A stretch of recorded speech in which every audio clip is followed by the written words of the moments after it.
কোরআনে কারিমে আল্লাহ বলেছেন, ইয়াকুনু ফুকারা ইউগনিহিমুল্লাহু মিন ফাদলি, তোমরা তোমাদের অধীনস্থদেরকে বিয়ে শাদী দাও, যদি তারা গরিব হয় বিয়ে করলে আল্লাহ তাআলা বরকত দিবেন, ধনী করে দিবেন।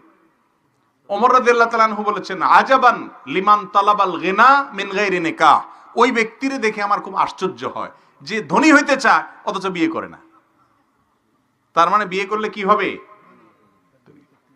আর আমাদের দেশে এখন অভিভাবকরা সবাই ছেলে মেয়েকে বিয়ে দেয় না, কয় আগে নিজের পায়ে দাঁড়া। আরে ভাই, সে কি আরেকজনের পায়ে দাঁড়ানো আছে নাকি? বলো যে নিজের পায়ে দাঁড়া। এই নিজের পায়ে দাঁড়ানোর এটা ব্যাখ্যা দিয়ে শেষ করা কঠিন।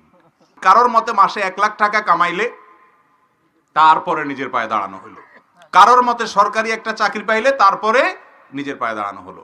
এভাবে করতে করতে বিবাহ দেরি করে। বিবাহ দেরি করলে সমাজে জেনা বাড়বে না কমবে? বাড়বে।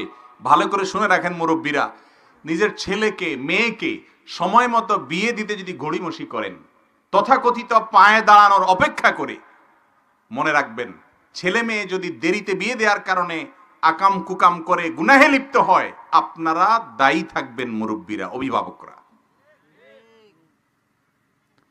অতএব বিয়ে বিলম্ব করবেন না, বিয়েকে সহজ করুন, জেনার পথ বন্ধ হবে। বিয়ে কঠিন করবেন, জেনার পথ সহজ হবে। ঠিক না বে ঠিক? অতএব বিয়ে সহজ করতে হবে, আল্লাহ তাআলার নির্দেশ এটা। তবে হ্যাঁ, একেবারে যদি কোনো ক্ষমতা নেই স্ত্রীর ভরণ পোষণ দেওয়া, তাহলে সে রোজা রাখবে যুবক। কথা বুঝে আসছে? কিন্তু কোনো মতে যদি ডাল ভাতের ব্যবস্থা করতে পারেন, আলহামদুলিল্লাহ।